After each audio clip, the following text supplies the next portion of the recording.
420 بھی شامل ہیں، اور وہ جو انہوں نے اپنا پیکج دیا یا جس کو انہوں نے پلان کہا وہ فراڈ پلان بھی ہے. یہ میں نہیں کہتا، اس کے بارے میں آپ کو ڈاکیومنٹ تھوڑی دیر میں تقسیم بھی کراؤں گا اور آپ کے سامنے میں پیش کروں گا اور قوم کے سامنے آپ کے ذریعے پیش کروں گا.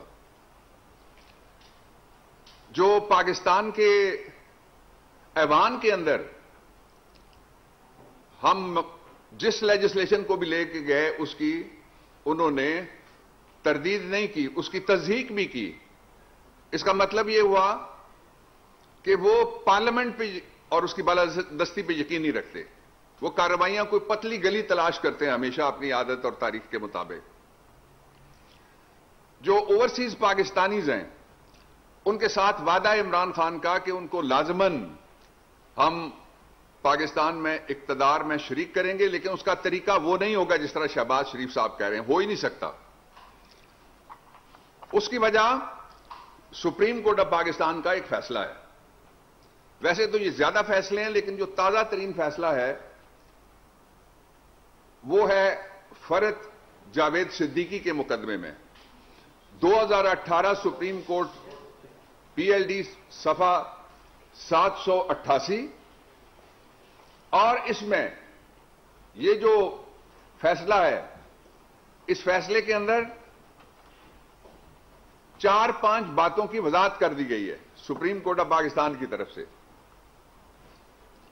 ان میں سے پہلی بات جو میں قوم کے سامنے رکھنا چاہتا ہوں، اس کی موجودگی میں، اس فیصلے کی موجودگی میں کوئی کہہ نہیں سکتا کہ کوئی دوسرا راستہ اختیار کریں.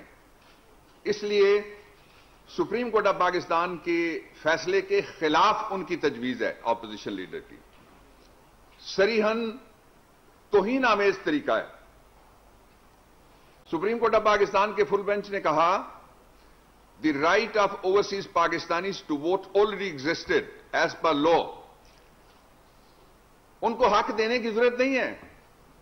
سپریم کورٹ کا فل بینچ کہتا ہے کہ وہ ان کا حق پہلے سے ہی قانون میں موجود ہے. دوسری بات سپریم کورٹ کہتا ہے اینڈ ڈیولی ریکگنائزڈ، اور وہ تسلیم شدہ ہے، اس سے انکار نہیں کیا جا سکتا. اب شہباز شریف صاحب کا پلان یہ ہے کہ چند لوگوں کو، جن میں چنیدہ لوگ ہوں، پسندیدہ لوگ ہوں، ان کو اسمبلی میں بٹھا کے 1 کروڑ پاکستانیوں کو ووٹ کے حق سے محروم کر دیا جائے. ایسا نہیں کیا جا سکتا. اس کا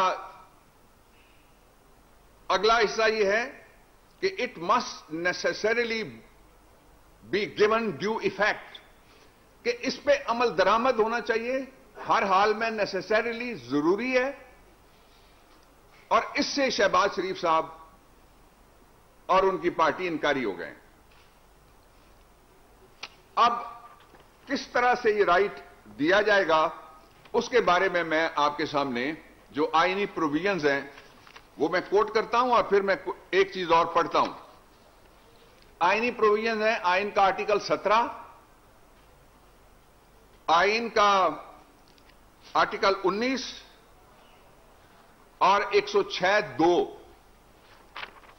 یہ تینوں حق دیتے ہیں، اور اوورسیز پاکستانیز کا یہ بنیادی حق ہے جو شہباز شریف صاحب کی تجویز کے ذریعے سے ختم نہیں کیا جا سکتا. اور جو 106 ہے اس میں لکھا ہوا کیا ہے جی، یہ ذرا میں آپ کو بتاتا ہوں کہ کون ہے جو انٹائٹل ہوگا رائٹ آف ووٹ کا. He is a citizen of Pakistan. Pakistan کا ہر ایک شہری دنیا کے جس خطے میں بھی ہو، وہ رائٹ آف ووٹ اس کا بنیادی انسانی حق ہے. Is not less than 18 years of age. 18 سال سے اس کی عمر کم نہیں ہونی چاہیے، یعنی رجسٹرڈ نیشنل آئیڈینٹی کارڈ ان کا ہوگا. His name appears on the electoral roll for the area and the province. Vote کہاں دیں گے؟ باہر بیٹھ کے ان کو سیٹ نہیں چاہیے. آئین کے ساتھ کھلواڑ مت کرے اپوزیشن. شہباز شریف صاحب آئین کا مذاق مت اڑائیں، آئین پاکستان کی توہین مت کریں. آئین کہتا ہے his name appears on the electoral roll of any area in the province. کہ ملک کے جس خطے میں فیڈریشن کے جس یونٹ میں بھی اس کا نام بحیثیت ووٹر درج ہوگا وہاں وہ ووٹ دے گا. یہ سودے بازی چھوڑ دیں کہ ہر بات پہ سودے بازی کے لیے آ جائیں, اس پہ سودے بازی کر لیتے ہیں. میں آپ کو بطور وکیل اپنی رائے دینا چاہتا ہوں. ایک ایسا وکیل جس کے لا منسٹری کے دور میں پورے آئین کو دیکھا گیا اور سپریم کورٹ آف پاکستان میں سینکڑوں سے زیادہ مقدمات آئینی ان میں پیش ہوا, کبھی ایک طرف سے کبھی دوسری طرف سے. اگر کوئی پوری اسمبلی بھی مل کے کہنا چاہے کہ ان کو کوئی سودے بازی کے ذریعے سے ہم ان کے حق سے محروم کریں, تو ایسا کرنے سے آئین کا آرٹیکل 8 منع کرتا ہے. وہ کہتا ہے بنیادی حقوق کے متصادم قانون سازی بھی نہیں ہو سکتی. دو چیزوں کے خلاف پاکستان میں قانون سازی نہیں ہو سکتی, ایک قرآن اور سنت حضور محترم صلی اللہ علیہ وسلم پہ ہماری ہزار جانیں قربان حدیث کے حوالے سے, اور دوسری قانون سازی نہیں ہو سکتی جو بنیادی حقوق سے متصادم ہے. اس لیے میں ان کو کہنا چاہتا ہوں کہ آپ نے جو گفتگو کرنی ہے پارلیمنٹ کا فورم استعمال کریں, پتلی گلی مت ڈھونڈیں. اور صرف ایک شرط ہے, اور وہ یہ ہے کہ اگر کسی کو کمپٹنٹ کوئی عدالت ہے وہ انساؤنڈ مائنڈ کا کہ ذہنی طور پہ درست نہیں ہے, ظاہر ہے اس کے لیے پہلے میڈیکل بورڈ ہوتے ہیں, تو وہ ایک صورت یہ ہے جس صورت میں کسی کو محروم کیا جا سکتا ہے. اب میں آپ کو دوسری بات یہ بتانا چاہتا ہوں کہ پارلیمنٹ کو سپریم گردانتے ہوئے حکومت پاکستان اسی ہفتے جو ہمارے مغربی بارڈر کے پار امریکی فوجوں کے انخلاء کے حوالے سے ماحول پیدا ہو رہا ہے, اس پہ پارلیمانی لیڈرز کو بریف کیا جائے گا. جو ہمارے متعلقہ ادارے ہیں وہ کریں گے. اس لیے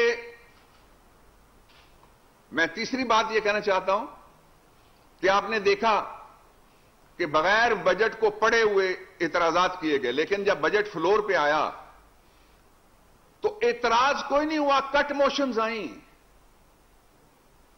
اور کٹ موشنز کس میں آئیں؟ وہ سارے ادارے جو احتساب کرتے ہیں, مالی احتساب کرتے ہیں, مالی بدعنوانی کا احتساب کرتے ہیں, کرپشن کا احتساب کرتے ہیں, کک بیک کا احتساب کرتے ہیں. مطلب کیا تھا کہ ایک گرینڈ NRO, سب اداروں کے فنڈ بند کرو خود ہی مر جائیں گے. ان سارے اداروں کے فنڈز میں عمران خان کی حکومت آنے کے بعد اضافہ کیا گیا ہے, اور اس کا سبب ہے یہ ادارے پہلے ہاتھ کھڑا کر دیتے تھے, اب وہاں ہاتھ ڈال رہے ہیں جہاں کبھی کسی نے ہاتھ نہیں ڈالا تھا پاکستان کی 73 سالہ تاریخ میں. میں چاہوں گا کہ یہ آپ کے خدمت میں پیش کر دی جائے, جو ایک سمجھنے کے لیے ایک پیپر ہے اور ایک ججمنٹ ہے کانسٹیٹیوشن کے ان 3 آرٹیکلز کو سمجھنے کے لیے, اور ایک ججمنٹ ہے. یہ ساری ابھی ہم تقسیم کر دیتے ہیں. 2 باتیں کہہ کے میں چاہوں گا کہ فروخ حبیب صاحب minister of state for information وہ بھی آپ سے بات کریں گے. پہلی بات یہ ہے کہ پنجاب میں بھی, KP میں بھی, بلوچستان میں بھی اور مرکز میں بھی ہم اور ہمارے اتحادی پاکستان تحریک انصاف, پرائم منسٹر عمران خان اور ان کے اتحادی, ہم آئین کی بالادستی میں یقین رکھتے ہیں اور وہی روایت ہم آگے بڑھانا چاہتے ہیں.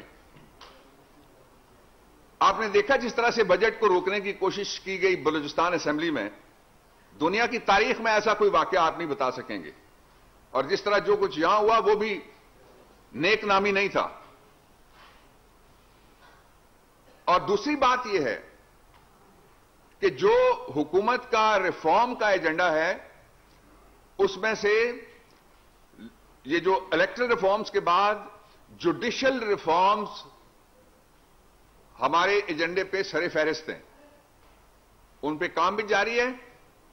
جب وہ سامنے آئیں گی اس پہ بھی آپ اپنے کامنٹس اور آپ اپنا انپٹ دے سکتے ہیں. اور جوڈیشل ریفارمز کے ساتھ ساتھ لا ریفارمز، ان تینوں ریفارمز کے حوالے سے میں پارلیمنٹ کے اندر موجود ساری جماعتیں، اس لیے کہ نیشنل اسمبلی میں کچھ جماعتیں ایسی ہیں جو سینٹ میں صرف موجود ہیں، ان سب کو دعوت دیتا ہوں کہ وہ آبجیکٹولی مثبت طور پر پاکستان کے لوگوں کو، عدالتوں میں سال لگتے ہیں، تفتیش میں گڑبڑ ہو جاتی ہے، تھانوں میں عقوبت ہوتی ہے، مصیبت ہوتی ہے، خرچے ہوتے ہیں، یہ ساری صورتحال وہ ہے جو پاکستان کے تقریباً ہر شہری کو کسی نہ کسی حوالے سے درپیش آتی ہے۔ اس پہ سر جوڑ کے بیٹھیں، پاکستان کا اصل ایجنڈا یہ ہے۔ اور اس کے ساتھ ہی میں یہ بھی کہنا چاہتا ہوں کہ نواز شریف صاحب نے ان کے خلاف جو ججمنٹ آئی ہے وہ بند گلی میں چلے گئے۔ پہلے ان کے پاس بہانہ تھا کہ وہ علاج کرا رہے ہیں، علاج والا آرڈر اور بیل والا آرڈر ختم ہو گیا، فائنل ججمنٹ میں مرج ہو گیا ہے، فائنل ججمنٹ آ گئی ہے۔ فائنل ججمنٹ کا ایک ہی طریقہ ہے، نواز شریف صاحب قانون کے سامنے سرنڈر کر دیں، کوئی دوسرا راستہ ان کے پاس موجود نہیں ہے۔